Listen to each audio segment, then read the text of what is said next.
Yeah, it's like plugging in a catheter, isn't it? Did you have to stop your download? Yeah, I forgot it was on. I was downloading a game, a motorbike game. All right, is this going to be better now? It should be. Should be a lot better. Hopefully. Do you recognise these? No. Scottish Edinburgh demo. Oh yeah. They're kind of funny colour now. Remember we all had the red suits? Yeah. Christ's sake. Do you remember that Oz? Oh yeah, I do remember. We were eating dinner and I said, "What did you do in the army?" And he went, "I was a nuclear sniper." I said, "What the hell's a nuclear sniper?" What?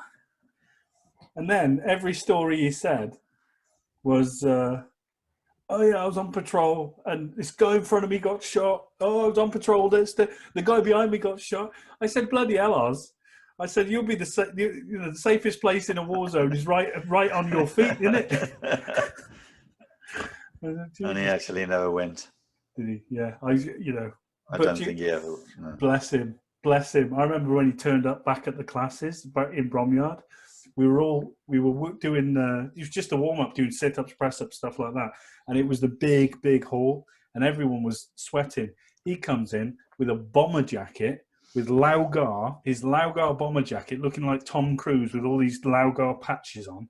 And then he wouldn't take it off because he thought it looked great. And then he started doing the press ups. He was sweating like anything. I was like, "Yeah, all right." Whatever happened to us? He came on the summer course, and I had to go and convince him not to go home. He left his tent and everything and just went straight to the train station after the first day of training. He just couldn't do it. He was a really nice, sweet guy, but he was above his own station, I think, beyond his own recognition of his own abilities. He had no idea of how. No, that was funny. That was very funny. Right.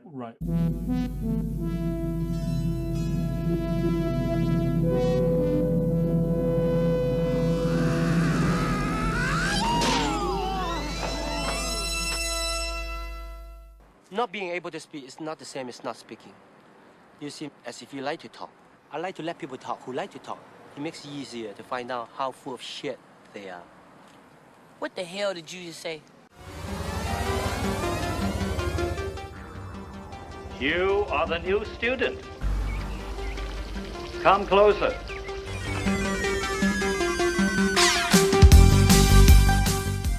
You're listening to the Kung Fu Podcast presented by James Still.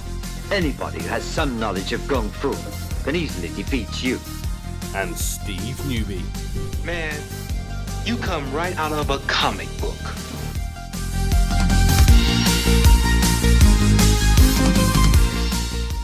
If you flash him, even for an instant, a defiant eye, he'll pluck it out. And if you throw any American sass his way, he'll snap your back and your neck like they were twigs.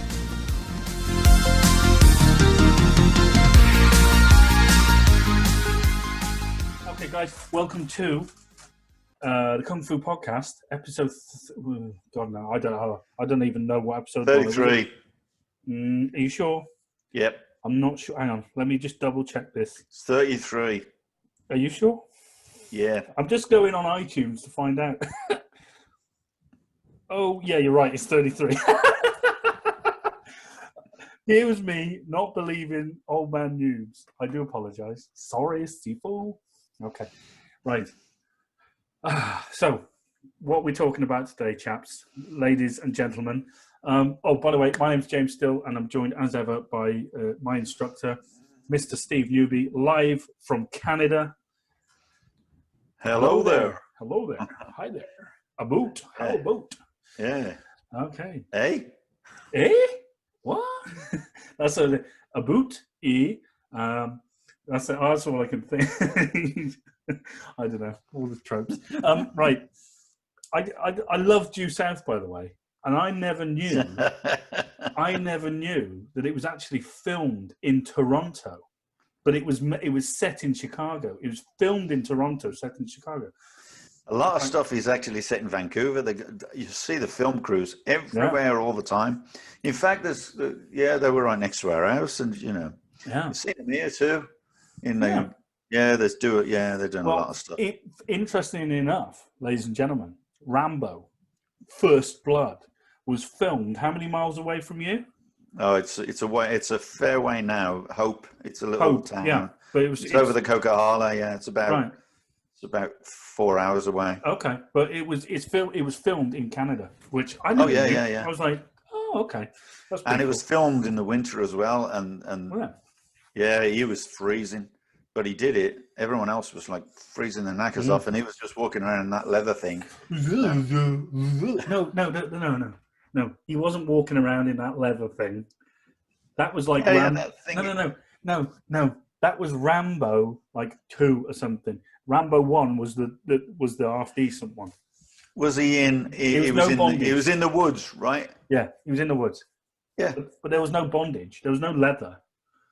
No bondage.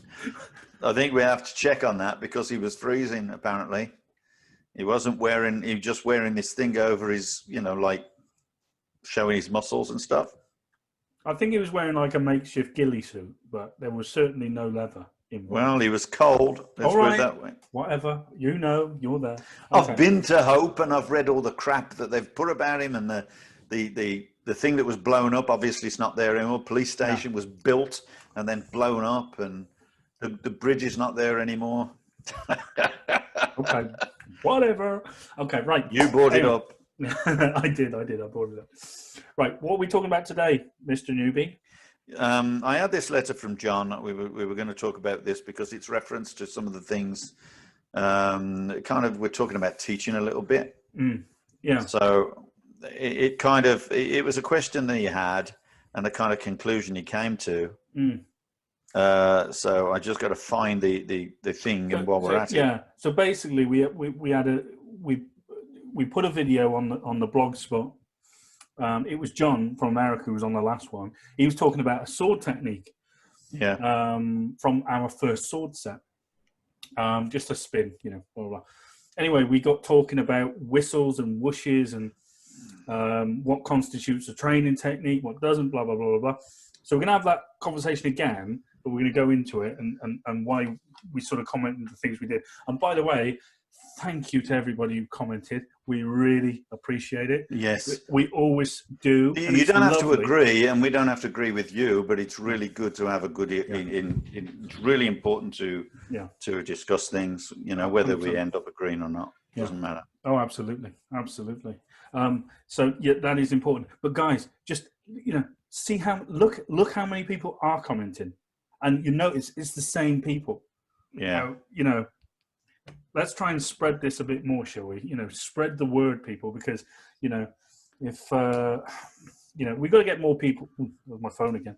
We've got to get more people, in the discussion, because we're all in it together. We're all doing allegedly the same style. So, although there's a lot of variance. A lot of variance there, sir. Anyway, so we're going to be talking about the sword video in a bit. We're going to just quickly touch on Steve's letter and what it means to be a teacher. We're going to talk about as well, because I was chatting with a friend yesterday, and we were talking, and basically Chinese words. So again, we're going to bitch about that again, but for a reason, and it's not going to be, a complete moan, but there will be some moaning involved. Right. So, have you found this letter yet? No, I haven't actually. Well, I've been trying to fill the space for the last minute, and you've still not found it. I'm running out of things to do. I'll have to do my Christopher Walken impression. Hello. No, I'm not going to do that. Oh God. It's weird this, because I found it earlier and I was talking about it earlier, and now you just lost it. Yeah. Are you in your junk? Are you in your junk folder? No, I'm in my inbox, and and I've gone back quite a way actually. It doesn't seem to be, so I'm going to look for the answers. You had the email yesterday? Oh, well, I'm just going to answer for the sent. So. Okay. All right. Then I'll get both of them.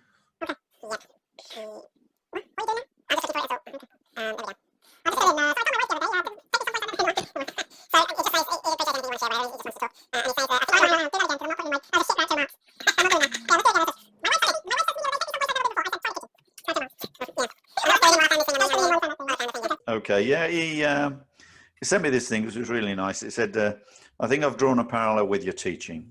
I am at the point with exercise that if someone asks me a question, they don't get the answer they want. They're looking for details or sets or weights or times, exercises, that kind of thing. What they get is the idea and direction. And I think that's how he sees how I teach. Right. So as an example, he's put a question, what should I do to get fitter? And it says, do something you are not good at. Right? So that's his answer. And then another question example, he goes, what's better, bicep curls or a barbell or dumbbells or cables? And his answer is, doesn't matter, choose one you'll actually do. So I think you are here with your advanced Kung Fu. You're not about the details. You're beyond that. You're about the objectives it's trying to accomplish. Do you think so? So, you know, my answer was simply, I guess. I never set out to with any knowledge of teaching and was never taught to teach. I just enjoy other people's accomplishments, and I have an enthusiasm to make a change in others. It's always been natural for me to give advice, even when I didn't know what I was talking about. And that's true. Even when I was a little 5-year-old, I was telling people whether or not the insects were poisonous or not, and I hadn't got a clue. But they listened to me, and I guess I must have been most intelligent one out of the lot. Tells you something about my childhood. Yeah. Yeah, gene pool comes to mind. That's pretty good. That's it. You're a grifter. You're a grifter. You can make stuff up. You know. Is that the end of your reply? Yeah, that was the reply. Yeah. So, I guess in my head, right, I totally understand that, because I to a degree understand your methods and how you think. Yeah. So here's an example, right? If I ever want to ask you a question, I stop. Generally, I stop, I pause, and I think, do I know the answer to this question? Mm-hmm. Do I know what Mr. Newbie is going to tell me? And, you know, and I'm not saying that I'm smart, but I'm saying the point is ask the right question, right? And it's so hard to do, because if you how many people do we know focus and ask questions that are so so simplistic, but yet, and it's not their fault, right? And I'm not saying it is. Yeah, but there's an awful lot of simplistic answers, right, and simplistic questions. But you know, a lot of questions have no bearing really on the end result. Mm-hmm. Because I think some people go off on a tangent, they go on the wrong path. That, you know, interested in this, you know, part of the, you know, what they want. People learn in different ways as well. That's the issue. Some people learn in other ways. I mean, the guy who taught me how to teach, you know, driving instruction and that, oh my God, I had to tell him. I'm sorry, I did tell him. Yeah. I says, you're teaching me the wrong way. I says, that's not how I learn. I says, it's not for me to find another way of learning. It's for you to find another way of teaching. Right. And he accepted that, and he apologized, and he just says how he hates teaching instructors because he can teach the kids, but he can't teach adults to drive. But saying that kind of, you know, if it's down to the teacher, which it always is down to the teacher to find a new way of teaching. Yeah. How can you judge someone who asks the question that you think is just, it's not a good question, you know? Yeah, it's not without respect that you say that. No. You know what I mean? I enjoy every question. Yeah, 100%. Because it's enthusiasm. So when someone asks a question, that's fine. But I mean, we were talking about punches earlier, and you know, people say, well, you've got to do it like this from the beginning. You've got to do this, and then you got to do this, then you got to do this, and so on. What I want to do is I want to reach the target. Then when they hit the target, I find out how they reached it. Once I find out how they reached it, I can make that better. So it's more coaching, I guess, than teaching in some ways. Yeah. Sometimes you have to coach people. Sometimes you have to teach people. It depends on their ability and their journey, how far they are in the journey, and so on. So when people are teaching beginners for the first time, I want to enthuse them. I want to make them enthusiastic about the product, about the end product, about the purposefulness of what they're learning. Right. I don't want to just say, okay, well, this is how you stand in a horse stance for the next 10 minutes and force them to do something.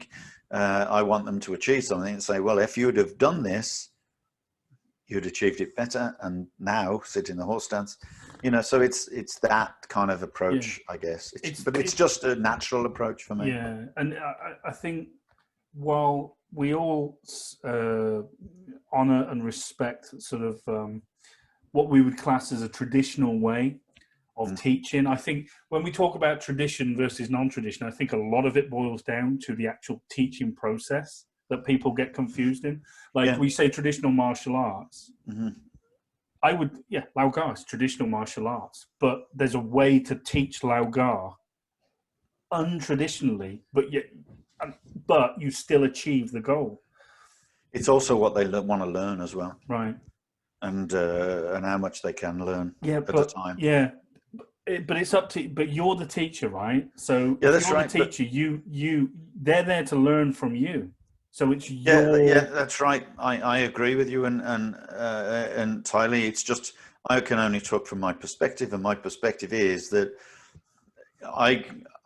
because I love teaching so much, I love every student, right? Until they're a pain in the ass. Well, yeah. So I love every student, and basically I want to make sure that they're coming at me from their perspective, and I'm taking them on the journey, not each person the same. Not every single one is different. Yeah. So I'm teaching an individual. That's why I'm approaching it. I'm not saying I'm going to teach you to do A and then B and then C, because I might teach you how to go from A, B, C, but then I might teach them to go from B to A, and then another one from C to B to A, and then from another one from A to C. So it's totally different for every person. So when someone says to me, oh, no, you can't teach it that way, you've got to teach it another way, how do they know? Yeah. How do they know? They don't even know what I'm teaching. So, and I judge my results, and I get results, and that's the beauty of it. I enjoy, and that's what leads me to it. I wouldn't be doing it if I wasn't getting results. Getting results. Oh no, absolutely. You do get results, and that's been proven. I mean, whether you believe us or not. And but it's interesting. At what point? How do you know? What details are relevant at a certain stage of training as well. I mean, I know it's impossible to answer, isn't it? But it is. How do you? It's a relationship. It's a relationship. Right. It's getting to know the individual and how they think, and it is a relationship. It is a very close relationship. Teacher and student is a very close relationship in the way I am. Right. I tend to be very close to everyone I teach, and some of them don't let you in, and some of them do, and obviously it's about relationship, and you can make it work that way. But of course, you'll always get students who kind of very aloof, or they can't communicate, or they can't socialize, in terms of in class, and not like going to the pub afterwards or anything like that. I'm not interested in that, but although, well, but no, it's just down to the individual. Every single individual is different, and every time you look at the class and you go, okay, so I've got this person. How many people look at the class and go, oh, that person's not here tonight, thank God, oh, great, that person's here. Oh, we can go through this because they're here, and so on. Because there are things that the other issue is, of course, with a teacher is the teacher teaching for his own benefit? Because a lot of you'll get benefit from teaching no matter what you teach and who you teach, But a lot of people are just looking at the students and going, oh, now I can teach what I want to teach because this person can learn it. And that's no good because, you know, they might not want to learn what you want to teach. Well, that you've got to have a filter and a you know, as a teacher, you've got to understand your responsibility, I think. And some people, their ego is so sort of big, they want to just be the teacher. It's like I said a couple of podcasts ago, you know, just because you're a teacher doesn't mean you're a teacher. Doesn't mean you can teach. Yeah, right. Doesn't mean you can teach. And it's just, you know, some people really want that sense of responsibility. Yeah. But it's not that they're not ready for it. They don't have the necessary tools or experience to do it. Yeah, I was talking to John earlier actually about when I was my early days when I lived in Milton Keynes. My first instructor, Steve Faulkner, didn't know, or rather, I shouldn't say that, he did know, but he didn't preach about the British Kung Fu Association or anything, because I guess he was concerned that if people found out about the centre, because I was from Birmingham, they would go to, so he never really promoted the BKFA. He promoted his clubs. And it wasn't until I went down to live in Milton Keynes and I found out, and I went to Milton Keynes believing I was not going to learn anything else. That's why I wrote that book that I sent you. Right. Yeah, because I didn't think I was going to learn any more Lao. So I went to Wing Chun and I went to a thing called War Gar.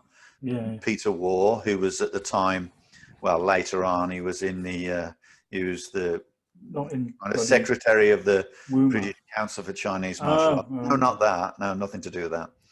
And no, he was a, you know, kind of his martial art was just made up. One of those, you know, he's one of those. And anyway, I met a friend there at his class while I was there, and struck up a friendship, and we were desperately planning how we would run classes and how we would teach classes, and we had absolutely no idea of how to do it. But at the stage you're at, you think that you're at the ultimate point, and you oh, there's no more to learn. You know there's stuff to learn, but you don't think you need it. So we were just desperately wanting to open clubs because we just so wanted to teach. And at that stage, a lot of people do that. You'll see a lot of people do that, and of course they fail miserably. And then of course the next thing they do, they start looking for things and making it up as they go along. And then they go on courses and they try to find, you know, new things to teach to try to encourage their students to stay with them and try to. And a lot of them, I mean, I remember in Scotland there was one guy, and he used to say, you know, I can tell you, but I'd have to kill you. You know, it's like top secret techniques that I can't teach. But the only thing he'd ever learned was going on the summer course. Then he'd come back and then start teaching. Immediately he'd learned something on the summer course was new to his students. So then he'd start promoting that. And of course you cannot digest it in the time you've got coming out from a summer course in a couple of days. Look how many one-man bands out there. I mean, at least we talk about we've got a heritage and a lineage with Lao. If it's done properly, you've always got your teacher to refer back to. Look how many one-man bands are out there, like in Hereford alone. You know. Well, yeah. Well, there's good examples there of how people are desperately looking for someone. They're on every course you can find. Exactly. Tai Chi, this, that, the other. Because they don't have a clue themselves. They can't comprehend what they were ever taught if they were ever willing enough to learn it in the first place. So they teach just the bare bones to what students they have. And they teach that wrong. And they teach it wrong. Because they have no concept of it, because they haven't digested it, and because they haven't bothered to teach it. They prefer, or rather learn it, they prefer to teach. Right. How many students do you get in your class where, you know, one of the worst kind of students is like you'll teach them something, then you'll spread the class out, have them all training, and we talked about this before. Next thing you know, you turn around, there he is, teaching everyone, teaching a little group, and he hasn't got a clue what he's doing. And you just get so fed up with people like that. But, you know, it should be should be something they were taught to do, to teach. Well, I mean, the way you did it with me, I mean, I'm not the best teacher, I'm not the worst, but I was a blue sash, and that's 2 grades in. And you said, Jay, do you want to do the warm up? And I did the warm up, and then I progressed on to teach. Do you want to teach? Teach this group of people? I was like, oh, I'm not sure. Yeah, because one of the things I used to do was to get. I mean, like a lot of classes do this, but I used to do it with a purposeful aim, and that was to build people's confidence so that you could tell who was going to be instructors and who wasn't. And one of the things was to get everybody to shout on the, so you do like a horse running stance and punches, and you get each person to count up to 10, throughout the class, and then some of them would go and then others were going and then who's going to be key. It's the ones who are making the most noise. Yeah, exactly. Because they have no inhibitions for themselves. They just want to do it. They just want to put the effort in. And so you concentrate on specific things for them. You teach them differently. Yeah. You approach them with more information. The people who are learning will learn at a certain pace. It's not that you're neglecting other people. It's just that they are going to learn at a lot slower pace. You understand that as soon as you start to teach, you learn tenfold. If you're helping out, you'll learn far more. Obviously, the more you help someone else, the more you will help yourself. So it goes without saying. And you only have to look. If you look at the association as such, and you go to a course and you watch people, you can tell straight off who teaches and who doesn't, because of the way they do their forms. Just the way they've got nowhere near the digestion of people who literally teach all the time. And then you've got people who teach occasionally, which do better than the people who don't teach at all. So but you can always tell. But it is the process by which martial arts, have always. It's a natural order. It's a natural order. If you aren't teaching in whatever way, shape, or form, you're not learning. You're not learning it. Like, you've got to teach, whether you like it. You've got to at least start teaching yourself. If you want selfless martial art, here is my advice to you: go to an MMA class where everybody is an egomaniac, right? Because they all want to do it for themselves. They want to be the hard man, and all the rest of it, right? That's unfortunately that's why they do it. That's why they do it. If you just want that, go to an MMA class. Go to a Thai boxing class. Pretty much any class where you're not going to have a grading system and stuff like that, because that's the place generally where people are going to want to do, for themselves, because they want to be the greatest. It's like, in Kung Fu, we have in Lao Ga Kung Fu, we have a slightly bigger responsibility than that. It's not just about us. It's about the style, whether you like it or not. And well, some of us have made it that way. Others don't see it that way. But that's, again, everyone's got their own. There are some people in Lao Ga that just want to fight and train and all that kind of thing. No, I know, I understand that. I'm just pointing that out. And then there are others that don't want to teach, or rather, some people don't want to teach, but then there are others that actually don't want to learn. They just want to teach. Yeah, right. So, so you've got the whole spectrum. Yeah. But the advice basically is, unity is strength at the end of the day. So the more you train with each other, the better off you get, the more social activity you get, the different size people you get, and the different attitudes people get. But I think the problem is, because it's Kung Fu is a very sort of a traditional thing. We look to others' experience to help guide us through the process, and and this is where a lot of people fall short, because let me use you as an example. You don't come across as a generally day to day as martial art master or whatever, or sifu, or you don't go for that sort of image. You're very personable. But the fact is, the reality is that you've had 43 years in Lao Ga teaching, doing Lao, at least, however long, when did you first? Well, I was 13. Okay, all right, but so Lao Ga, 49 years now. Yeah. So getting on for 47 years worth of martial arts experience. And, you've got to respect this experience. because if you don't, you know, who the hell are you? You know, it's like, you know, how many people do we know, you know, get their black sash or whatever and suddenly go, oh, I don't want to train with you anymore. I'm off to train with the big wigs. Or, or, you know, I've got my own class now. I'm important. Yes, we're on the same level, you and I. We're on the same level. And it's like, you are so deluded, man, you know? It's like, don't neglect this experience. Don't think you're someone's equal, because you ain't. You know, honor the experience. You might not like the person, but you got to honor the experience.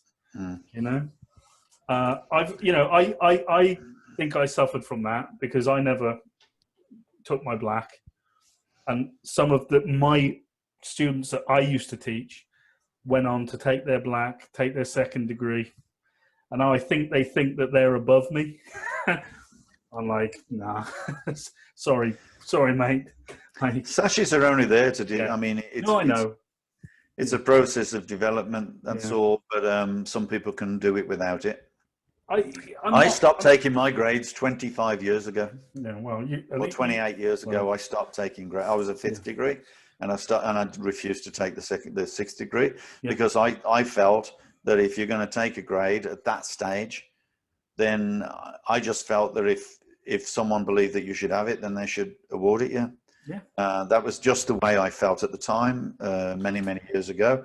And when I turned around and I was running Scotland and I was running huge areas and so on, and people were going to the gradings and they were just like running flower shops and just, you know, taking their gradings because they could afford it. And I couldn't necessarily afford the expense of that. I had a family to look after and so on. There's no way on earth I was going to just say, I just want to do that just to get another notch on my belt. No, I didn't need to, because I had the knowledge, I had the information, because I was teaching everywhere and everybody and in every possible, you know, shape or form. So for me, it was the teaching that mattered. And, you know, people want to, you know, my students are higher grade than me. I've got a student higher grade than me now. Yeah. Right. But do I think that he has the same knowledge? No chance. No, I don't have to pretend, you know, I know. He doesn't. I know, and he knows too. So, you know, because every day they get better, so do you. Yeah, right. That don't matter what grade you've got. Yeah, right. Because that's the constant, isn't it? Like, you might think you're improving, but so are you. Constant is the knowledge evolution, not the color of your belt. Yeah. You know, I love Mastiao saying, you know, when the guy says to him, what, you know, I've got a white belt, when do I get my black? And he says, don't wash it. Yeah. Do you remember that? Yeah. Yeah, I say that story many times because it's true. Don't wash it. Yeah. Just because if you use it and you train, it'll get dirty. Yeah. If you stick it in a cupboard, it'll stay white. But I think the act of teaching, though, we've said this, invaluable, and that's what we've just said a minute ago. But I mean, I remember I was teaching 6 days a week for you at one point, and I must have had 2 classes a day, easily, and I did that for a while. But that's a lot of teaching, like, and you really develop yourself then as a teacher and as a learner as well. And you end up with a lot of questions. You do, 100%, because people are asking you questions. But the more you go, the more you can answer yourself. And this is kind of us going back to this letter, because we begin to appreciate, the more experience you get, what are the pertinent questions in relation to your journey of knowledge, right? So if I ask you a question, you don't have to answer the question. You can tell me straight away whether it's a worthy question or not. Do you know what I mean? Like, well, a lot of the time I keep the conversation going until you answer it yourself. Well, there you go. I love that. Yeah, no, I think it's great. Yeah, you know, I'm humbled by it, definitely. You know, but I think that, you know, you know, you have an ego. Everyone's got an ego. You can't escape that. And no one likes being told what to do they? Nobody. But I think the wisdom is knowing, realizing that you were wrong. The thing is, you have to know you've got an ego as well. Yeah. People have got to know. I know there are. Sometimes I can be arrogant, and I understand that. Yeah, but you got a reason to be. You're pissed off. My problem is, you see, I can't take anything seriously. So when I'm arrogant, I'm comedic with it. I'm stupid with it, and so people have no respect for that. Oh. The really weird thing is, I see that a lot. I see a lot of people. I'll always remember them doing. They were practicing for the one of the Nationals demonstrations. Do you ever said about this? Or are you going to start? I won't play it because you've only mentioned it like about 10 times. I have not. I don't even remember these things. You mentioned. You think I'm getting senile? Yeah, you're getting senile, definitely. Yeah, you told him it was crap. We know. Oh, good. I'm glad you. I bet sometimes you've heard these stories outside of this podcast, and you just apply them to the podcast in your brain. I do. Just keep thinking, oh, he said that before. Well, it's because I've said it to you before, but not necessarily to our listener. Are the realities merging? You don't know what's podcast and what's not. Mm-hmm. But no, it's true. So anyway, it's... No, but I think with me, it's a complete disregard for authority. I hate authority. I can't stand it. Never have my whole life. And it must have been something from my youth. I don't know what, but I can't stand people telling me what to do. I hate them. I hate it, which is really weird because, I joined the army and, like that. I didn't get that. But I was I knew how to play the game in that. Or it's like Forrest Gump, innit? Just make your bed real neat, get up early, and that's it. Yeah. I play the game. But and with you, like my dad, I loved him, but I hated being told what to do by him. But I think with you, I sort of surrendered myself. But I don't tell you what to do. I just tell you do. You do tell me what to do. I tell you how to do it. Yeah, but you do it in a way that forces me to learn the error of my ways. But that's what I'm saying. And it's not that my dad didn't do that. It's just that I don't know whether it helped that you were a martial arts instructor. I don't know. I don't know. It was interesting. But you do get people like that who, I hate. The one thing I can't be, I can be, people can tell me what to do and people can, verbally abuse me. They can do anything they like and they can take the pee, but they can't threaten me. I can't be threatened. It's not possible. I can't take a threat, but I can be, people can just laugh at me and they tread all over me, but they can't threaten me. Well, yeah. It's really weird, that, isn't it? It is weird. Yeah. I think I can. Everyone's got their own character. I think I can take a threat because I always think fighting is 99% bluff anyway. No, I don't mean it that way. I don't mean that kind of thing. It's not like you can stand up to the threat or not ignore it or whatever. No, I just don't want people to threaten me. That's it. It's not that I'm going to do anything about it necessarily, but I'm just going to say no. Yeah. You ain't going to do that. Then let them take it further if they want to. Yeah. But I'm going to meet the threat always. Oh, okay. And then that's the important thing that I have to do. I can't not. It's like I'm possessed, man. It is. It's really weird, some of the things I've done because of it. Oh, really weird. Yeah. It's kind of like a switch, isn't it? We've talked about it before. It's really weird. Yeah. But anyway, that's enough. But, back to teaching. I think, talking about teaching, then we did have some things on the Laugar blog spot that was interesting. We had some good conversations and stuff. And you were talking about wishing and whooshing and washing and wishing and whooshing. And whether a sword does this and that. And I made a comment on there that I don't want my sword to make a noise. Maybe because my sword is heavier than most people's, because it's sharp, it's real. My sword was genuine, real. It had a good blade. I used to go and chop trees down in the garden and lob everything and just cut the grass, do everything with it.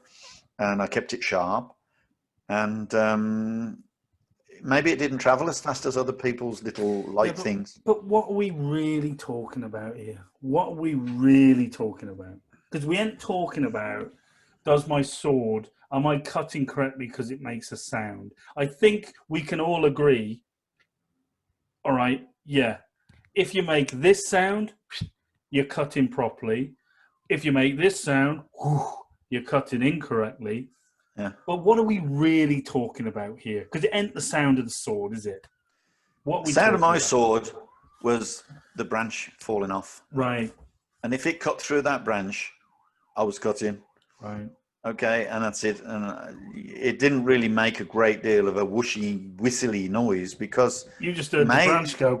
Well, maybe I just wasn't. Yeah, I just wasn't moving fast enough because my sword. And as soon as we had that conversation, I went in there and I got a sword, which was made in 18 something, right? And it's a British sword, an officer sword, and doing that, and I'm going, I can't hear anything. And then occasionally I'd do it as fast as I possibly could, and I'd hear a little whistle. But, you know, really, most of the time it never made a noise. Well, yeah, I did the same thing with my Dow up there, the heavy one. My forearm bloody hurts because I hadn't touched it in a couple of months because I've been doing the stick all the time. And I was like, it ain't making a noise. Yeah, because it's not traveling as fast. Right. But it doesn't matter because it's sharp. If that bugger, you know, got you, good night. You know what I mean? So, like, but I understand when people say, like, I'm not like dissing them. If you train with a wushu sword, that's what you train with. Fine, you know. But what are we interested in here? Are we interested in actually honoring the martial legacy of what we do by training with a real sword, or do you just want to honor the movement by training with a light wushu sword? James, there's two examples. There's two examples here, right?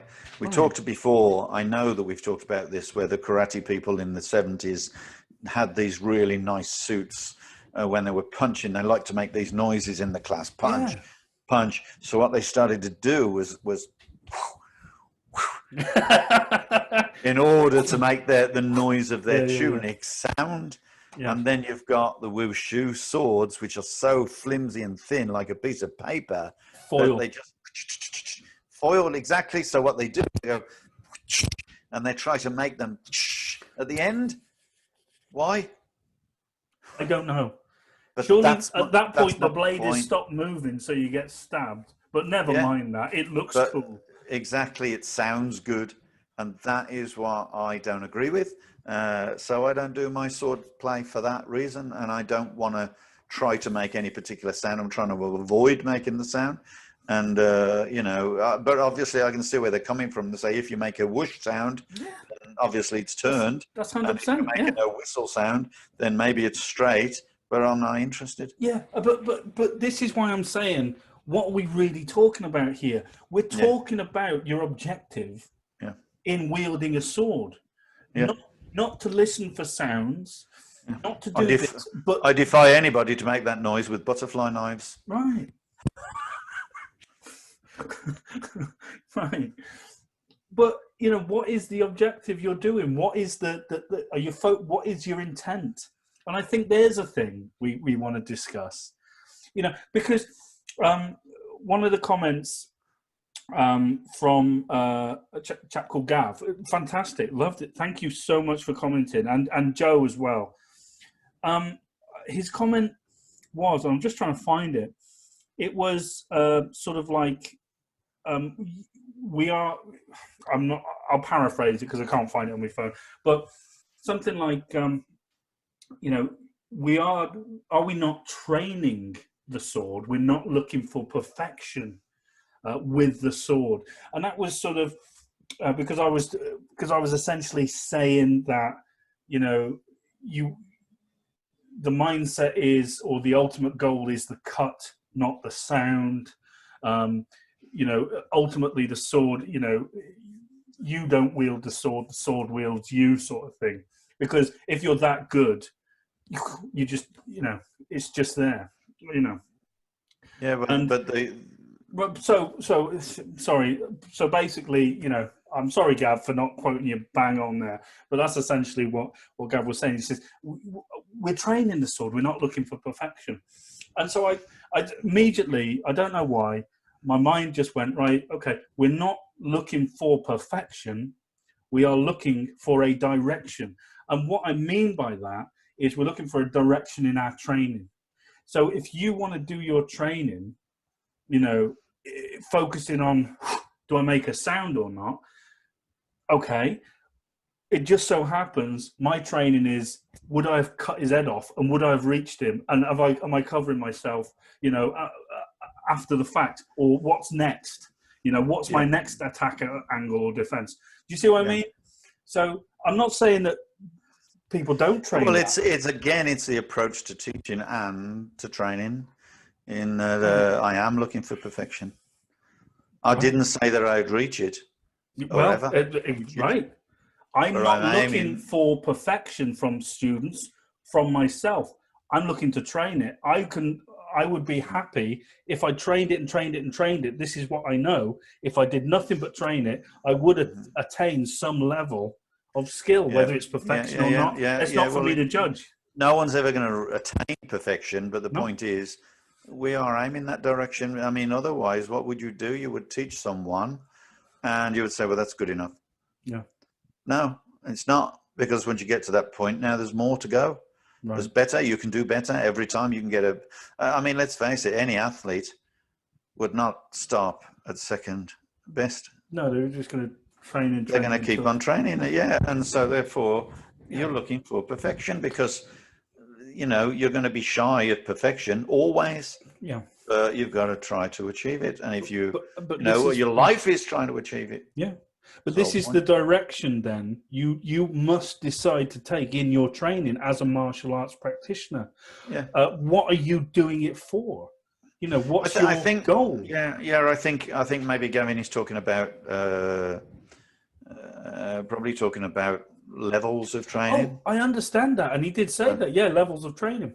Yeah. He said we're going back to levels of training. I agree. But even in levels of training, there has to be some sort of intent or direction given to students. Yeah.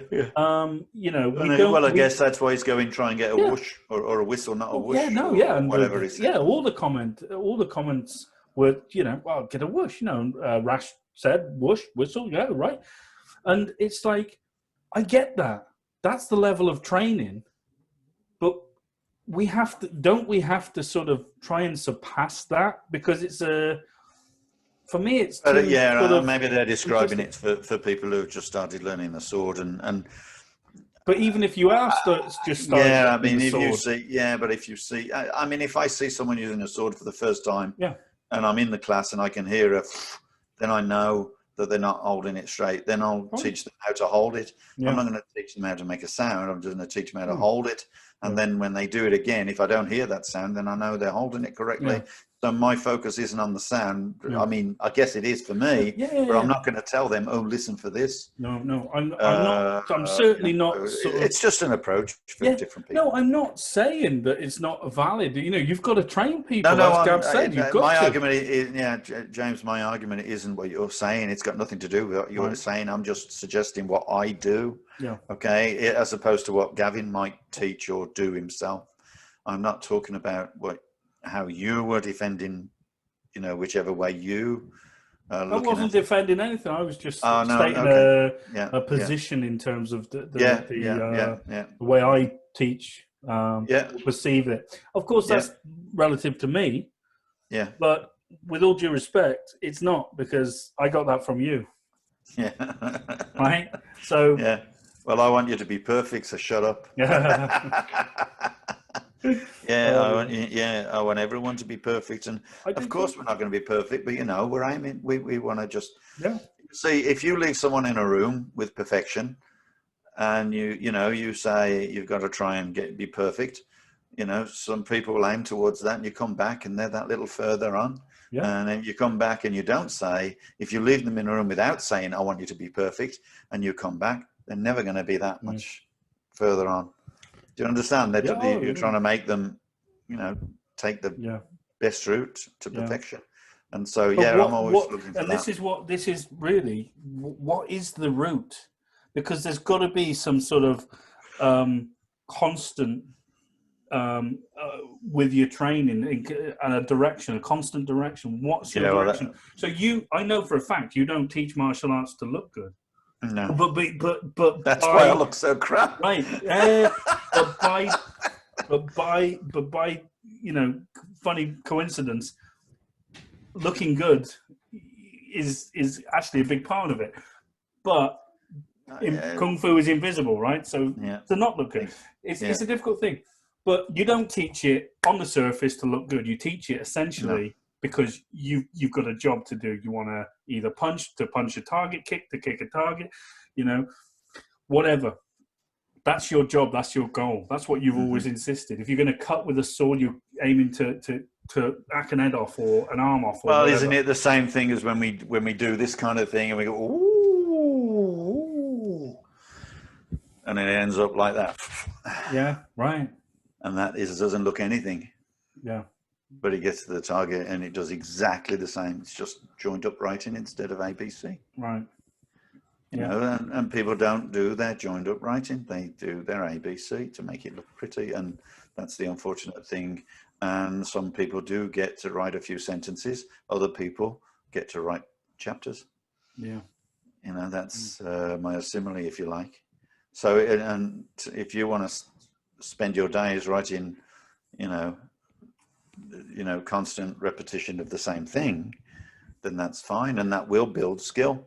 But then you've got to add that skill. You've got to apply the way I see it is write that, but then add to it, and then add to that, and then add to that, and only practice what you remember, and then you practice, most importantly, what you're learning, and then what you can't remember doesn't matter because you've practiced everything. Now you don't have to remember that. That becomes natural. Now you practice the thing you couldn't remember, and that becomes something now you can practice. And then practice the thing after that, and you know what I'm getting at. Yeah, just constantly developing, rather than just do the same old thing, and that looks great. But then move on to something else, same old thing. In the end, you don't put them together. But it does become, for some people, and some things are good to train like that, but not the whole thing. It doesn't work like that. But then maybe that's just me coming from the point of view I have rather than... but what is wrong with the point of view you have? If I'm not asking. It's just that's the way I teach. That's all. That's the way I teach. And so define it. Just say in a sentence or a paragraph. What's your purpose in teaching? What do you intend to get from people? To get to the end product, to make the end product work. Right. And how do you define work? What do you mean? And build up the speed. Yeah, right. Decrease the angles to make the speed faster, and that would make it work faster. It's the same with anything, you've just got to make it faster. You've got to make everything work. What can I say? That's I got to think, right. So at what point? I mean, when you say traditional training of martial arts, it's full of repetition, and that is a wonderful thing. So at what point does the repetition become, not obsolete, that's the wrong word, but become sort of counterproductive to your advancement? Meaning, I could sit in a horse riding stance and punch all day and go, this is fantastic. At what point do you need to surpass that and apply it? Sooner the better, or what? Once you understand it, really, I think once you understand it, there's no point in labor. You don't labor the point, basically. Labor the point, yeah. There you go. Yeah. So certainly you can practice it, but it shouldn't be your focus on practice. It should be a vehicle to practice. Right. Yeah. So you build it; it's a vehicle, and then you move to the next, and you move to the next, and so on. A vehicle's no use if it doesn't travel. That's great. That's brilliant. See, that's why you pay the big bucks to listen to us, ladies and gentlemen. Well, you get these little nuggets from old man Noobs. There you go. Vehicles no use if it doesn't travel. That's one of your best ones. That needs to go in your book. That's a good one. It's just a simple logic, isn't it? Really. Yeah. So but yeah, we're talking. And you want to be in an Aston Martin? Put it like that. Yeah, that's true. I want to be in a nice car. Yeah. You know, but it's a fascinating. It was a fascinating discussion, actually. Yeah, I just wish more people would participate in it. 100%. I mean, let's face it. We can be sarcastic with each other. We can have a laugh, but as long as people are taking it, as humor, and rather than, shouldn't be insulted by. I do tend to insult people, not intentionally, but just because I'm sarcastic. So I do. People can read it wrong, but but that's their problem. It's up to them. Yeah. That's many a argument with people because they misunderstand. Yeah. And well, it's up to you. I don't care how you take it. Take it, but I'll just talk straight to them, explain it to them. You gotta be. Cool. No, that's all I was going to say. Really, I just I find it. Sorry, I thought you were finishing. Go on. Carry on. I just think it's so important to get these discussions out there. I really do, because a small drop in the pond, the ripples get bigger, and that's the point. I'm glad to see people are talking Lao for once, so we can throw something on, and it's great. Maybe, I think maybe we'll throw a little video on there or something, and and then people can insult us and we talk about it. And tell us we're doing it wrong. To which my reply is, you do the video then. Yeah, exactly. If ever anyone's if anyone is worth their salt and they say, it's nothing wrong with them saying, well, I do it this way. No. That's fine, because then I can say, well, this is the reason I don't do it that way. And this is the reason why I prefer to do it this way. Yeah. And then they can say, well, I prefer to do it this way because, I've only got one leg. So this is why I do it that way. Okay, fine. You've only got one leg. That's the way you'll do it. Yeah. But it's up to them. Yeah. So everyone's got their own way of doing things, but it's really good to find out which way, because there are other people watching and listening who will choose one or the other. But it's better to have two choices, 3 or 4, 5 choices than one. Yeah. But it also draws questions. They're going to now say, well, why do you do it that way? And I heard what you said about doing it that way, but what if? And that's what we need. We need a lot of questions, because that's how knowledge progresses. Yeah. And, let's face it, if you haven't got a teacher, there's a lot of people out there who haven't got teachers. No, they haven't. And they sit there and they go, but this is how I think it's done. And then they listen to, maybe they've watched our podcast and seen a couple of videos, or seen us do something or talk about a technique. And then they've gone, what, that sounds a good idea. I'll try it that way. And then others, will hear someone else say something and, I like that. So it's for them to, but they've got the choices, and that's the good thing. And remember, Master Yao's not going to be around forever. Your instructor's not going to be around forever. So you've got to have the ability to question. And as an organization, why aren't we working with each other? Why aren't we discussing together about things and improving certain people's opportunities to practice? Yeah. We got to be, because if we don't, then there's going to be, when one teacher dies, loads of students die with him. Do you know what I think? Do you know what I think when Master Yao dies? God forbid, this is quite morbid, but it's not. But I kind of think you'll have all the people, right, and it's going to be uproar in the world of Lao Gai, because you'll have all the people who trained with him, right? And I don't mean like the old days trained with him, but they've perhaps gone to the centre once a week. Master Yao's been around, they've been around him, whatnot. They'll say, when he's gone, I trained with Master Yao, so I'm right. And that will be the biggest load of cop-outs ever, because that will stop people from actually, wanting to learn. Mm-hmm. And I don't mean that in a disrespectful way, because I think you're right. Because this is what I think. Master Yao obviously is the head of the style. Like, I get that. Like, and it's a wonderful thing that he is. And it's his style. But is it though? Is it though now? Well, it's all of us. Right. It's all of us. Okay. And that's what I'm saying. Yes, he is the reason we do what we do. Like, without a doubt. And there lies the respect for him and the love and the loyalty, if, you're still that way inclined. But it's no more Mastiao's style anymore than it is my style or your style or our style. It's everybody's, because he did his job right. Yeah, you see, the thing is, people will say that, you're right, but I know personally, from personal experience, because I train with Mastiao. I know from personal experience that I've asked him a question one month, the next month is a totally different answer. So, don't come to me and say, Mastiao said it this way, because you've got to ask yourself, why did he say it that way?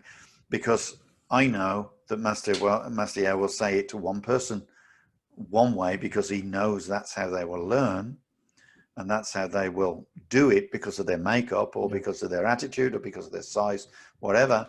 But then you'll turn to another person and he'll explain it in a completely different way. A, because he's learned by talking to that person and realizing how we can put it across, and B, that person is different. So there's lots of different ways he'll say the different thing. And I've been at 2 Brown Sash courses where he's gone, do it this way, and we talked about this with the number 9 kick block. Yeah, right. And he's gone, you spin out, and then I go, last month you said, Mastiao, that you step back, and he just turned to me and said, use your head. Yeah. Well, what about Fei Lung Chi? Is it that, or is it that? Yeah, but that causes uproar. Yeah, because they see it as a photo like this. Yeah. What they forget is, as you're moving, the photo is taken. The photo is taken at that point. Yeah. And everyone thinks, oh, that must be it. Yeah. Well, it's not. Yeah. Because it has no purpose. Right. It's a what you call it? It's a movement from a movement to another. Right.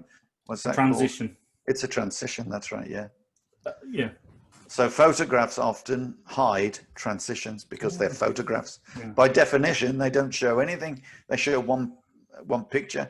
And if ever you look at a book where it's got, and they're trying to teach you a set, and you've got one movement, next movement. You can tell someone who's learned from a book because they go. Hang on, what? Do you miss a bit? I learned Su Lim Tao. That was my first ever book, Wing Chun book. Before I met you, I was in McDonald's cloakroom doing Su Lim Tao. It was just looked weird. It's funny. I didn't know what I was doing, but you don't need. But I train with Mastiao. I must be right. Okay, look, whatever. Mastiao does it a completely different way to you, and he does it a different way to for people who are into John Russell. He does a completely different way to John Russell. I sat with one time I was teaching in the on the summer course. And I was teaching the brown sashes, and I was teaching Bok Panjern, and I did it one specific way, and then and John come along and he went, oh, it's like this, and I just was, you corrected me in front of people. What's the point of me teaching if you're going to correct me, in the way that you do? Maybe go to me. Different? Yeah. He just says, it was a different thing. Right. And I went, and Mastiao was somewhere, and I went, well, what is it, Mastiao? What is it? And he went, it's like this. and he was completely different, not only to what I did, but also to what John did. Right. And John's was barely different to mine. Right? Basically, it was like that or that. Right? Okay. There was a movement, is it that or that? And Mastiao went, it's like that. And I'm going, and then Alan kneeled. Alan kneeled with your turn, showed the claws. Alan kneeled, and I'm going like this, and John Russell was going like this, and Alan Neal did exactly the same as me because he was taught, pretty much the same way, and we were both there talking. Alan Neal had just come down to visit, And he went, I do it like that. And I went, yeah, I do it like that. And I said, it's like that. And then I says, well, how do we, get it the same and that? And he goes, well, he says, I don't like the way John teaches that, but I don't say anything because we're not clones. Yeah, right. There's no need for it to be clones. If you do it that way, you're doing a movement which is useful. That way, there's a movement that's useful. That way, there's a movement that's useful. That way, there's a movement that's useful. It matters not. It's a set made up of movements in one direction, as long as they coincide with the movements that follow and previously proceed. Yeah, so that they work with them, then it's not a problem. A strike is a strike. Is it that, or is it that, or should I do that, or should I do that, or maybe I should do that, or maybe I should do that. What's the significance of that in Chok Choi? I don't know what the significance is. It's like, well, you do it with that, do it with the fist, do it with the palm. It doesn't matter. It depends on the target, and as well, obviously smaller techniques are better for, nice painful. Yeah, but this is what What's that for? This is like the focus that we were talking about before. What's not irrelevant. It's just, it's not that important, but it is important at the same time. Important when you're teaching it to a group of people so that they're all the same. Right. A good example is, okay, so we're teaching the walks.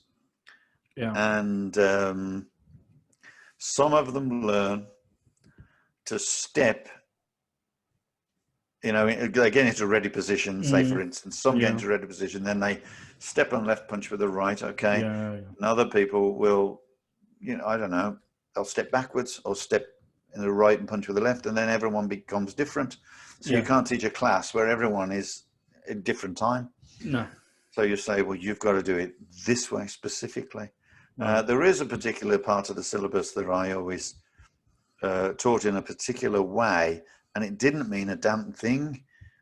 It's just that you had to have everybody learning the same way. So you made that rule and you said, okay, this is how people are going to step. Yeah. This is how people are going to turn. Yeah. And so therefore everyone, when they turn the same way. Yeah. But there's nothing wrong with, there's 3 different ways of turning, but you can't have everyone do different things. You brought up the walks there. That's a really good example as well, because one of the things that my students ask me in the walks is about the transitions between each walks, meaning, what am I doing with the hands? How are they blocking this? How are they blocking that? Mm-hmm. And I've got to a point with one of my guys now where I told him, I said, listen, I don't care how you get there, but it's got to make sense to you. If you're transitioning from, basic walk and punch to spear hand, and you there's a big gap there. Does that sit right with you? Is that logical? No. So close the gap, make it smaller. Think about covering yourself. Oh, but how do I do it when I turn? I said, I don't know. What do you do? What would you do? I said. And eventually he got it in his head to do it. And he does it different every time, but he's still achieving the same goal of covering himself before he does the technique. So there's no right or wrong. No, not really. But, obviously, as long I think training, for one specific action or one specific reason or purpose, just requires one thing. Otherwise, you're training 2 things half as much. Philosophy. Oh, very nice. Very nice. Well, it's like people say, they say like fighting, okay? So a lot of fighters just fight one way. So their left hand is always forward and so on. And then other people say, well, no, I like to try it with the other side as well. Yeah? So I can do that the other way around. And so now I'm, I'm good at it both ways. But you've only trained one way 50% of the time. The other guy's trained it the one way once. Yeah. In other words, he does left hand 100% of the time. You only do it 50% of the time. You're only going to be half as good as him. Yes, you're going to be twice as good as him on the other side. But do you know what I mean? So there's logic in that kind of training. I love it. And then, of course, it depends if they actually train exactly the same amount. Wow, that's it. I mean, you're right. I love the Brendan Ingle, the famous boxing coach, had a quote. He said, if you're Orthodox and I'm Southpaw, you've got a problem. If you're Southpaw, but I can switch hit, fight left and right, Orthodox and Southpaw, he says, now you've got a bigger problem. Yeah. I like that. But you're, so acknowledging that fighting on both sides is good. Well, if they train on both sides twice as much, then they're going to be just as good. Yeah, but there you go, right? So. And with the advantage, of course, as well. So it just totally depends on how much, in other words, how much work you're prepared to put into it. Yeah. And how do you see the result? Yeah. And how much do you desire a advantage? Yeah. Yeah. No, I think fantastic. You got to put the work in order to get the advantage. In other words. Yeah. So that's why you're training. I tell you what, I'm not training to sword both hands. Forget it. No. Jesus Christ. people do, and you just think, well, why? Because your one hand has to do something with it, in order to protect it. Yeah. If you got a one-handed weapon, then the other hand is vitally important to do something with it. You can't forget that you've got a hand, and a lot of people do. Of course, they forget they've got a left hand. Mm-hmm. So. It's really weird. When people wield the tiger fork, for instance, remember, you can see them sweating, trying to lift the heavy tiger fork and push it down and lift it up. Yeah, with their right hand. But they're forgetting they got a left hand, they just have to lift. So instead of pushing down, they just lift. Yeah, instead of lifting up, they just push down. Yeah. But people don't get that. So it's just, Yeah. Am I going to pull it this way, or am I going to push it that way? Because that bit's lighter, but I'll still achieve the same end. Mm-hmm. Do you see? I still achieve the same result, but I'm doing it with less energy. Yeah, but and people don't see it. Yeah, but how many people don't train with a real tiger fork though? Well, again, mine's very, very heavy, handmade. Yeah, so that affects it as well. So as is my Kwando, handmade, and so sharp.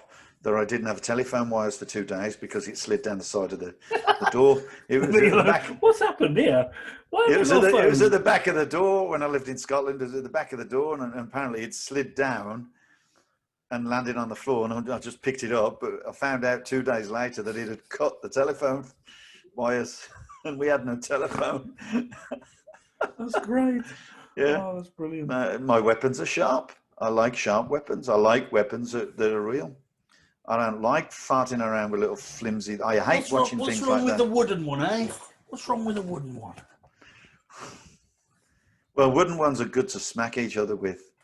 Okay, to train when you're actually fighting at each other. So for protection, like a wooden knife rather than a real knife, and so on. Yeah, right. But now, of course, they have rubber ones, but in our day, I think we did real ones. So when I took my first black sash, a guy blocked, sliced his hand open. Wasn't that Jason? Was that Jason Crabtree? No. Didn't he get cut at one point? Yeah, but no, that was a knife defense course. Right. 3 people went to hospital. Right. Because we used real knives. So, going to move on. Jason. Going to move on because I was talking to a friend last night, and the sort of conversation went onto the use of Chinese words and the meanings behind them. Now, she wanted to know what a certain word meant, and she put it out there amongst the group amongst Laugar land, and she got, I think, maybe 3 different replies from different people, and all of them said a different thing.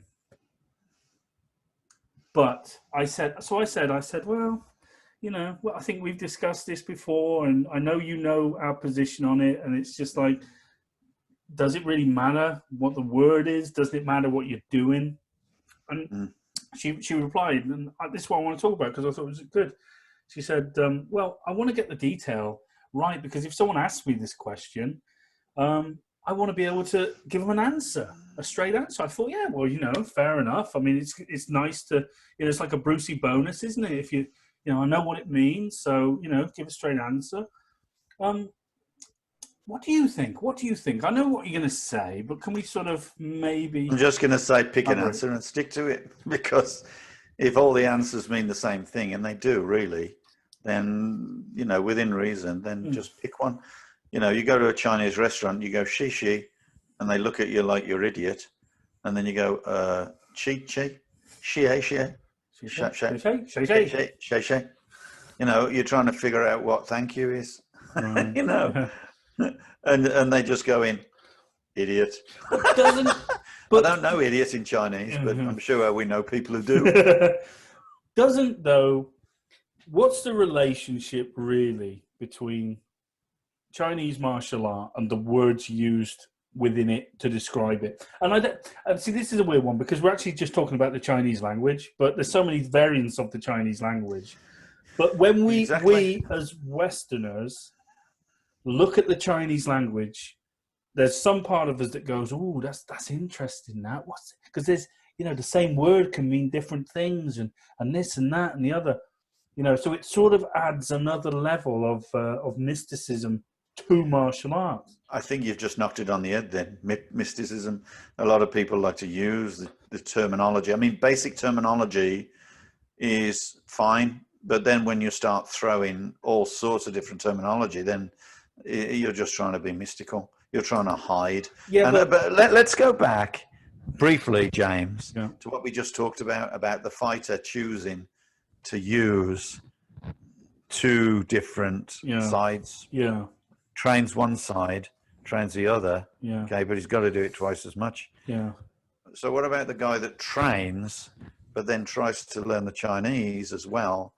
Wouldn't it be better to spend the time actually using the technique than trying to figure out what it meant, in my view? I mean, I know it's not a physical thing, but it is a learning thing. Rather than sit there with a book and go, what is that? Or listening on a but thing. Isn't there, can't you find some sort of relevance? Not for you, but generally. What can we say? What could the relevance be to want to get these words right for us? For us studying Lao, it's got to be, we've got to get, come on. Isn't it nice to know these things? Because, It's nice to know a lot of things. It's nice to be able to fight. It's nice to be able to do sets beautifully. It's nice to be able to throw weapons great. Can't do it all. You're going to be good at one and not so good at the other. Unfortunately, I chose not to be good at the language. I just didn't. I'm not interested in the language, because I've had so many people, and Chinese students as well, who have said, "Oh, this is, why'd you say it that way? Why'd you say it that way?" And I'm going, I don't know. I don't French. I'm not Chinese, and I don't speak Chinese, so I'm not going to attempt to speak Chinese. Cannot the translation of words and what they mean help us in any way to comprehend the physical movements we do? So if we call something, marbo, horse riding stance, marbo, can we not look within those words as the Chinese and try and just get a deeper understanding of what we're doing, or what? There's a Chinese word which I don't know, by the way. You have a hao chang or hao san. Yeah. Back kick. Yeah, depending on how it's written. What is it? Is it hao chang or is it hao san? Yeah. How do we pronounce it? Yeah. Now, and then there's another word that relates to the physical, which it interprets as dog pissing up tree. Right. And what that is a back kick done with your knee sticking out. Yeah. So that you end up getting kicked in the groin. Right. So when people turn too far around, they bent and their knee is up and their groin is completely open. Yeah, you're talking about in kickboxing. It's actually a cool spinning back kick. But, no. I'm talking about kung fu. But I'm using kickboxing as the example. Oh, I see. How they do it. Yeah. When you do a spinning back kick, they call it in kickboxing. your groin is wide open. Yeah, I see what you mean. Yeah. If you do a back kick, as we would know it, your knees are together before the kick. You're covering your groin. Yeah, and so in the kickboxing example that you use, it's called dog pissing up tree. I don't know the Chinese terminology, but I can tell you that that's what it means. Right. So I'd rather say that's like a dog pissing up a tree in English, and kind of make you understand that it's not a good idea to do it. Yeah. Than say, whatever it is in Chinese. What? So and I do appreciate people want to maintain the historical value. I mean, you can, but it doesn't mean it's like, okay, how many people are really interested in Egyptology, and yet they can't speak ancient Egyptian? Because it's lost, but they can interpret it and they can work out, what these things mean. But they can't speak the language. Do you think that the evolution of Kung Fu, like Lao Ga, what we do, because we all know that it's come from China, it's come over to the UK, Lao in particular, come over to the UK. In say, in a couple more generations, we're going to spend more time arguing about the frigging Chinese with it, aren't we? Well, I'm not. Well, you'll be gone. You'll be gone. You'll be worm food by then. But what I'm saying is, isn't it the natural evolution of this style? Now it's in the West. Are we that interested in the Chinese? Well, I'm not. That's my point. But we maintain the physical. We maintain the meaning of the technique. The science, the tactics, and the strategy is the most important thing in a martial art. But there are people that do like to live. I mean, a lot of people like to say, "I want to be a tree" when they do Tai Chi. It's down to you. It's down to their makeup, their physical makeup, but also not their physical makeup. Their kind of mental state, if you like, or their interest. I mean, a lot of people. I mean, you got hippies, haven't you, that like to? There's a few hippies in Lao Ga, let me tell you. Yeah, exactly. All the flower power and everything going. Yeah, I just want to learn it like this, man. Yeah. Smoke this technique will be so cool. But they wouldn't be able to use it for toffee. I'd rather be able to practice something that becomes useful. I wouldn't like to just go, well, man, I'll do this because it's so cool. It's the Cheech and Chong, man. Okay, man. Yeah, no, but I think... I didn't know you lived... I didn't know you'd lived long enough to remember Cheech and Chong. Cheech and Chong, yeah. Yeah. Chong is quite popular these days. He's getting around. Oh, man. Fucking man. But I think it's definitely... So I would like to be able to reel off, some interesting sort of Chinese words. And I genuinely would. If someone asked me, I'd like to be able to say, oh, well, in China... I'd like to be able to speak Chinese, but I'm afraid. But I think I think that for me is a little side project in my distant future somewhere. Exactly. You know what I mean? Mm-hmm. It's like, I get it, and I understand why people want to learn it. But for me... it's not going to benefit my physical martial art, and that's, for me, and only for me... confuse it.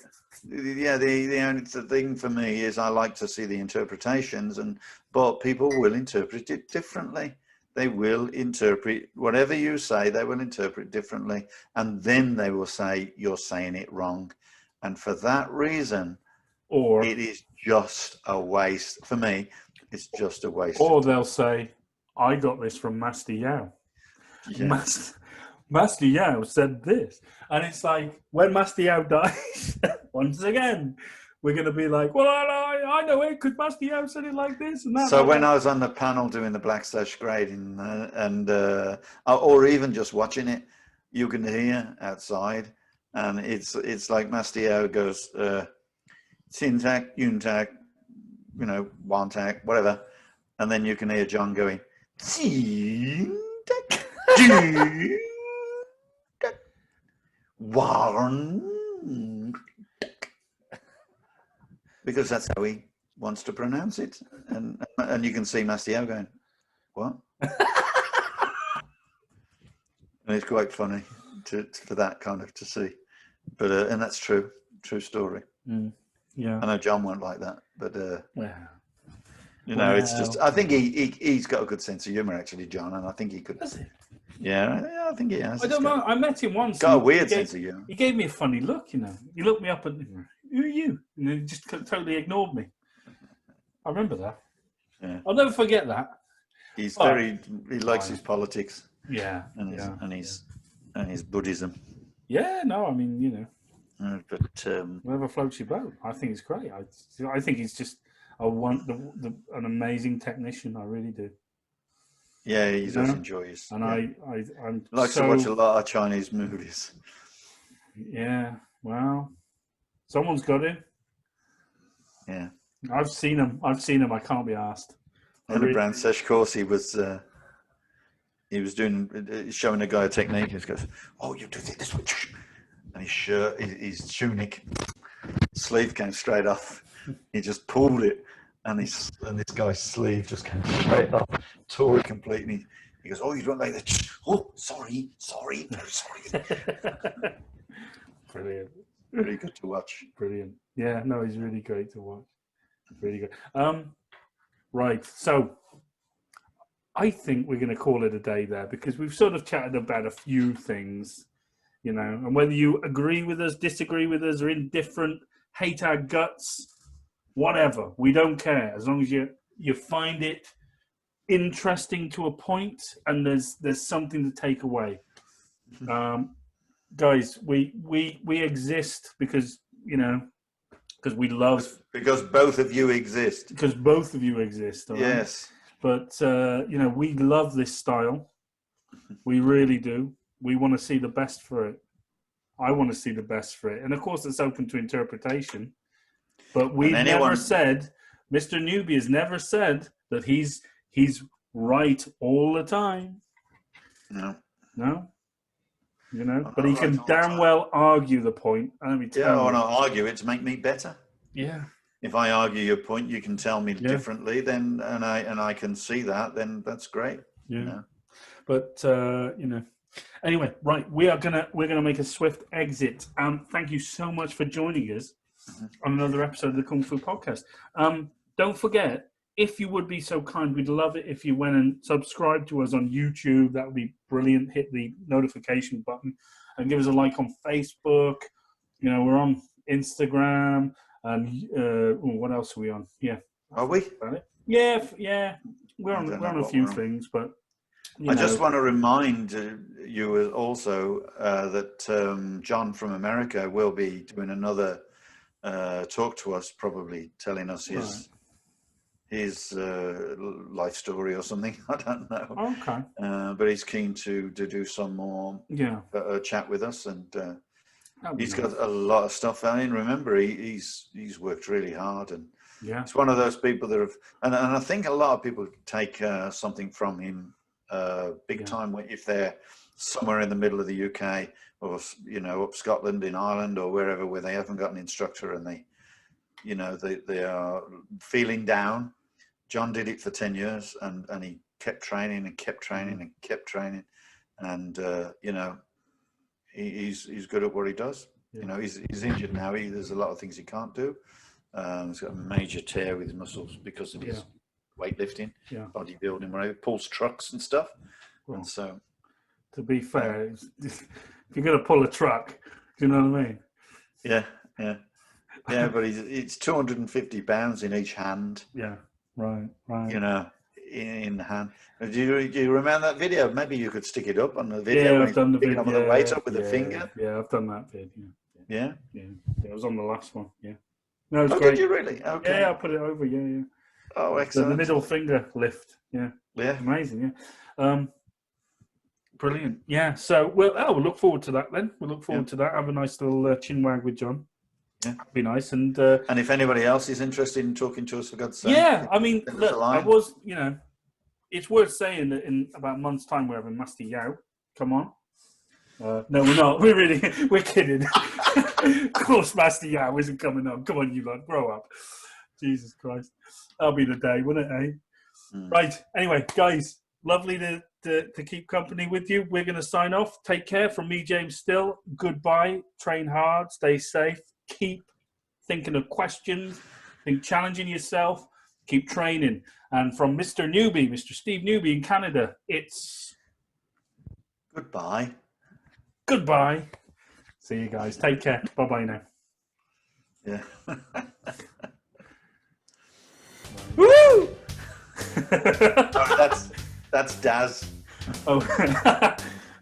Oh? My daughter's watched Daz all the time, and he goes... Who's Daz? I don't know, he just critiques games and stuff. Oh, I'm sure people know him, and he goes, Daz, and he just goes, at the end. I don't know him. I don't know him. Okay. It's 4:30 in the morning now. I'm losing the plot.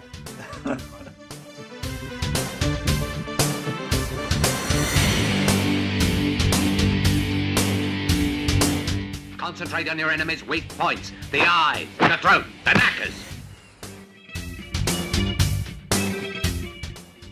Hi guys, thanks so much for joining us on the Kung Fu Podcast. If you like that and you want to find out more about us, you can head over to Facebook, Twitter, Instagram or YouTube and find us under SJN Martial Arts. And also guys, this podcast is available on Podbean and iTunes. So until next time, take care of yourselves and we'll see you again on the Kung Fu Podcast.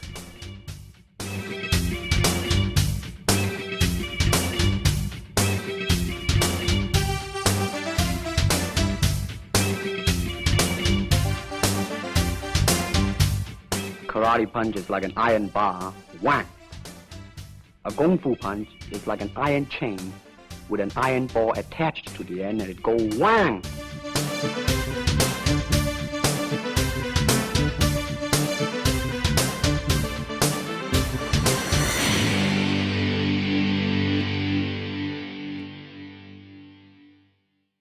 Can you break a log like that?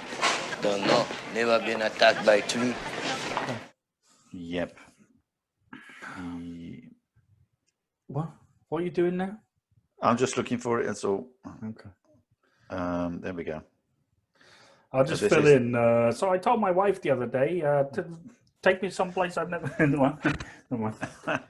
So it just says he'd appreciate anything you want to share, whatever, and he just wants to talk. And he says, I think... Oh, hang on. Do that again, because I'm not putting in my... That was a shit Groucho Marx. I'm not doing that. Yeah, let's do it again. It says, my wife says to me the other day, take me someplace I've never been before. I said, try the kitchen.